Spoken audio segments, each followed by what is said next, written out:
嗰個工人嘅。係。咁佢咧就以前咧就有 contract 咧喺香港做嘢嘅。嗯。咁後期因為咧佢即係個 contract 完咗之後咧，佢就冇翻印尼，因為佢老公咧喺印尼個老公咧就攞晒嗰啲錢啦。哦。即係用晒嗰啲錢啊，跟住咧佢就唔翻去啦。哦。因為佢老公咧有少少咧恐嚇佢，如果唔寄錢俾佢翻印尼，會殺死佢啊！即係恐嚇佢咯，有少少嗰啲咁嘅問題出現咯。嗯，跟住咧？咁呢個印尼姐姐咧，呢個工人咧就而家喺香港咧，就係攞緊嗰啲叫做行街紙嘅。嗯，跟住咧？即係應該係一個種係咪叫難民身份啊？哦，係啊。但係佢而家咁嘅情況咧，想問一問咧，如果佢再有人想揾佢做嘢得唔得㗎？唔得。唔得啊？唔得，除非佢結婚同香港人。如果佢有咩情況可以繼續留喺香港咧？結婚咯，同香港人咯。即係同香港人都得嘅。同香港人結婚咯，申請係入境處，派唔派嗰啲入境處知㗎，我哋唔知嘛。但係如果佢想要佢喺香港，佢可以。情況咧，咁嘅情況咧，可唔可以咧？公司喺邊度？我上嚟同你傾一傾，睇下處理點樣處理。可以係我公司啊，我係觀塘啊。喺觀塘啊？係啊係啊係啊。咁我咧就下個星期咧，聽日都星期六啦。咁我就抽一日時間，我下晝出嚟咧，我同你坐低，即係詳細啲傾下，睇下點樣去處理呢個問題啊。都可以，你帶埋姐姐咯，因為我唔知你，我唔識你噶嘛。你帶埋個姐姐咯。我俾電話你先係嘛？唔係啊，你帶埋姐姐。帶埋個姐姐過嚟。係啊係啊。好啊好啊。係啦係啦。因為佢如果咁嘅情況咧，如果係辦嘢結婚嗰啲麻煩。都普通咯，麻煩，我覺得麻煩咯。如果你真係想要同佢結婚咯。即係要，譬如我同佢結婚，跟住佢就可以暫時可以留喺度啊？唔係，都要申請入境處。要幾耐到啊？如果呢個程序？因為有試過咧3個月，有試過1年，所以睇下個入境處派唔派俾你啊嘛。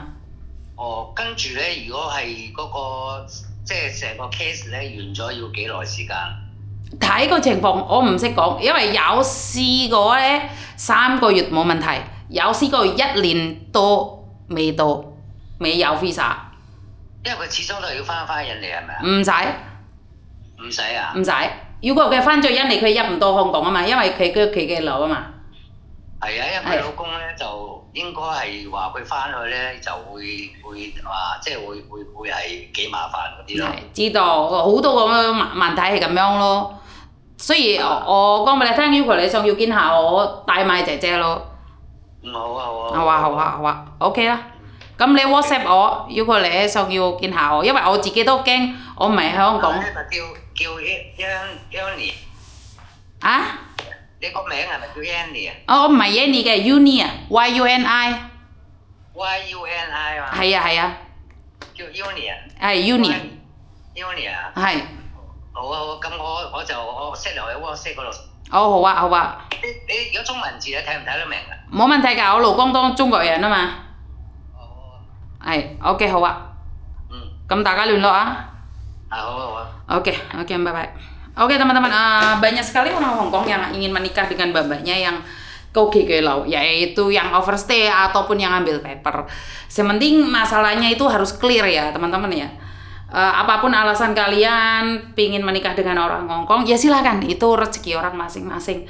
Saya cuman memberitahu caranya. Kan spend time toh. Kenapa spend time?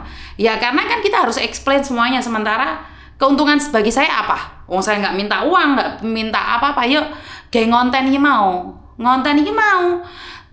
tak dudunin di media sosial biar apa? Menjadi pelajaran. Contohnya uang money laundry, kalau seperti ini harus seperti ini. Akhirnya kan nggak semua orang harus telepon saya. Akhirnya kan kalian hanya mendengarkan mendengarkan cerita-cerita dari teman lain, bisa dianalisa sendiri, bisa dikritikin sendiri, dan kalian pasti tahu nih seperti apa dan bagaimana. Jadi buat teman-teman, saya overstay miss, apakah saya bisa menikah dengan orang Hongkong? Bisa, Bisa. Tetapi visanya bisa turun atau tidak itu tergantung dari imigrasi Hong Kong. Satu, jika suamimu memiliki rekod kriminal itu juga tidak bisa keluar visanya ya. Kedua, jika suamimu punya utang bank, utang bank dibayar lancar Miss, bisa. Tetapi kalau di utang bank bayarnya gak lancar, wah itu bahaya itu gak keluar visanya. Banyak teman-teman yang sudah menikah dengan orang Hong Kong visanya gak turun. Kenapa Miss? Ya karena memang suaminya bermasalah gitu loh. Jadi tidak ada kopi namanya lipin huti. Tak lipin. Jadi seperti itu ya teman-teman ya. Pokoknya wis semangat aja, lakukan yang terbaik versi kalian. Saya tidak pernah menghakimi kalian mau overstay, mau bekerja legal, ilegal. Yang penting kalian harus hati-hati dan pastikan kamu sehat.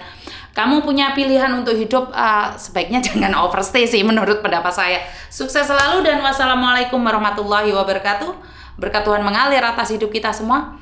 Semoga semua makhluk hidup bahagia, baik yang nampak maupun yang tidak nampak. Terima kasih, love you dan bye-bye.